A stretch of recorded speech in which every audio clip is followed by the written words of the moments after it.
What is going on, my dudes? Welcome to Work in Progress, the daily video series where I document my studio practice as a full-time gallery artist while showing you, that's right, you, what it takes to get here and stay here along the way.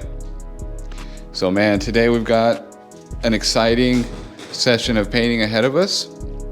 We finished the background, or at least up to this point, yesterday, and I went ahead and bought the color that I needed before I came in today, and pretty amazingly I mixed it like pretty fucking exact, dude. I was pretty happy about that. So today the goal is to finish it. I don't know whether or not I'll accomplish that goal, but it's certainly the aim. And if I don't, I will certainly get close enough to where tomorrow will just kind of be a day of finishing touches and kind of things like that. Okay, bros, full disclosure, today is tomorrow and it was fucked, okay? The gate to the fucking apartment complex just didn't open. Like, it was a thing, man. Like, everybody was either trapped in or trapped out. There was no way to leave. But you know what? Your boy came to the rescue, dude. You know, I called maintenance with the quickness, and it wasn't too long of a turnaround, but like, dude, it threw off my day, man. We got this email and like, it was like, yeah, the thing is not working. I had some stuff to do in the morning before I got to the studio, and the gate was working fine. And then I got home, I ate some food, got a little bit of rest so that I could have like, a good productive sesh. And then when I was about to leave, nothing, just no gate. And then, yeah, dude, but thanks to me, the day is saved at the apartment complex. So, but what that means, unfortunately, is that we didn't get to go in today and finish like I had wanted to. And of course, I've been kicking my ass about it all day, but it's okay. We've been trapped. And tomorrow, we're going to do what we didn't get to do today. And we're just going to roll with the punches. So let's get back into it. And so, yeah, today the goal is to finish or get as close as humanly possible to doing so. And what that's going to entail today is obviously painting in the figure. I'm not going to really bother with like thin little washes. I'm going to approach it very much as I did the study, like I did with the background. And with the study, it was just thick paint, first pass, paint it, set it, and forget it, baby. So that's what we're gonna do.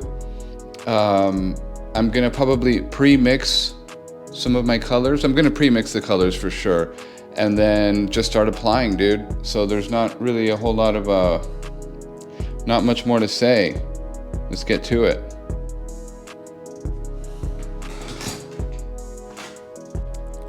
It's also laundry day, so pardon the bare bed. But, okay. Bros, today it's a little bit different. We're mixing color off of the study, and I'm just kind of trying to mix as accurately as possible, which, is kind of revealing to me how much I rely on Photoshop as like a tool for mixing accurate color, And I guess that's one of the big advantages of just trying things in a new way, is that it exposes holes in your game. And, for me, that's just an opportunity to keep trying new things and grow and just become as well-rounded as humanly possible. So I've mixed all my flesh tones, and here I'm mixing the colors of the skirt and shirt, the uniform. And essentially what I'm not trying to do is be perfectly exact about color. I want to make improvements and adjustments as I see fit. I thought the clothing itself could use a little bit more vibrancy, so I went ahead and allowed for that, and as well as the colors of the flesh and the shadows and stuff like that. There was some changes that I thought they could use, and so I made those adjustments. Some of those adjustments were made on the fly, and some of those were made while I was pre-mixing my color. But just as I would normally, I am starting from dark and working to my lightest colors. And here you can see the you know, the kind of drawing, the form's already starting to take shape a little bit with these shadows. And I gotta say, man, it's just, this has been, doing this one was like a very fun process, you know, just seeing it come together. This was pretty much one like big unbroken session, and I'm not sure how long of a painting session was, maybe like 5 or 6 hours or so. And, you know, just with the color mixing and the application of the paint, and then making little adjustments here and there. So it was a good long unbroken sesh. I stopped just to like grab a rag here and there, but there was no real stops other than that. And that's kind of the way I prefer to work. You know, I kind of like getting into a sort of zone, into a flow, and just getting as deep into it as possible and just letting it go. I was listening to, I think, like the same Crystal Castles album just the whole time, just on repeat basically. And I find that like if I do something, if I have music going or something like that that's like very repetitive, it's also super conducive to like my flow state. So, you know, this album, it was on repeat, but I can just do one song on repeat for like 5 or 6 hours. You know, I can do that as well. And that might be something for you to consider too. You know, if you haven't already, I'm sure most of you already are pretty aware of your, you know, of your own habits and stuff. But if you haven't taken the time to like just get conscious about what it is that you prefer, you might consider too that, you know, a single kind of song or album just on repeat is very conducive to, again, just like a sort of flow state. And so back to the painting, we can see that things are just really coming together here in terms of the flesh tone. They look really good. These, for me, there's like a bit more vibrancy and depth to them as opposed to the study, where, you know, the flesh tones blend a little bit more further together. Here, there's what I liked was just like there's a little bit more contrast between each value, and I did that consciously. You know, I stepped each value up, you know, so that there's a slightly bigger jump on the scale as opposed to just a more gradual one. And here, just working the clothing, and I just broke this very simply down into 3 values. And what I do in situations like this is just put down the 3 values, and if I need to transition in between, I just do a little bit of blending. I tried not to do a whole lot though, because that's where you can kind of tell that you're working larger scale with a smaller brush, is where when you're able to blend and stuff like that. And that's kind of something that I guess just maybe gives it away. And I wanted it to look as closely as possible to the study in terms of just choppy, big brushwork. But for me, one of the real advantages of working large scale is that you can just kind of be really subtle with things like drapery and fabric. And so I took advantage of that with this one. And that's, I think, one of the lessons that I'm learning in this process, is to take advantage of what the strengths of the smaller studies are, which again is just loose, fresh brushwork, and then take advantage of what large scale paintings are advantageous at, which is, you know, smoother transitions, smaller transitions, and more detail in certain ways.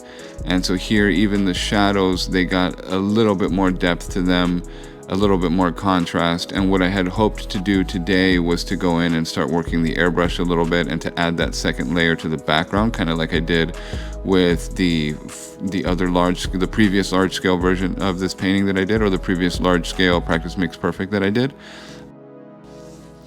I'll get to do that tomorrow. Again, I'm not gonna, dude, honestly, I've been kicking my ass about it all day. I've been chastising myself like a mofo all day, but I'm gonna stop that for now. And here down at the shoes, the old kicks. But look at the calves, dude. Like, look at the brushwork in the calves compared to the study. It's just like, there's a definite read, like a really good translation, and everything is just so simplified. Like if you zoom in on it, the 2 calves are just blended together. There's not even like a line separating them, but it just reads so perfectly because of the, you know, the highlights and the relative shapes of where things are and everything. So I was very proud of that. And again, just even like the choppy brushwork, and here just kind of adding some highlights, some of the sweat. For me, it was just a very successful painting. There's still a little bit of work to be done on it, like I mentioned, but I will get to that. And it's going to look really good. I think as a finished product, it's going to look stronger than the study. it's going to be its own thing. You know, not that it has to be stronger or anything like that. It just has to be its own thing. But the last thing I'm doing here is just adding the white, you know, which was the stripes of the lines and a little bit on the clothing and the tennis racket, and then putting in the shadows of the, you know, where they bleed over. And at this point, my palette camera died, so I finished it off just like that, and that was it, dudes. That was it. And this is what it looked like in the end, at least for this session. You know, again, very happy with how we're looking. But yeah, man, tomorrow is going to be a new day. Today is Sunday. I had meant to, I was going to do Saturday, Sunday, and then squeeze it into one video. But then, you know, when I got locked in, obviously wasn't able to do that, but that's okay. Tomorrow we're going to get it done. What I'm happy about, though, is that October apparently has 31 days in it. So that gives me still a couple of days to, you know, I can finish this painting, start the next one, and still be within the month of October, which still gives me the entirety of November to keep going. So I'm very happy about that. I wasn't really sure how many days there were in October, so I was kind of stressing about it. I didn't want to start November having to finish this painting, but it looks like we're right on schedule. We're doing good. And we're going to keep doing good, man. We're going to kick ass. And we saved the apartment complex today from certain doom. And so we've got that. Hopefully there's, you know, either a free month of rent in it for us or some kind of award or something. But, you know, we'll wait and see. And in the meantime, we're just going to keep painting our heart out, bros, because that's what we fucking do. So I love you guys, and I will indeed see you tomorrow. Have a great day. Thank you for your time and attention.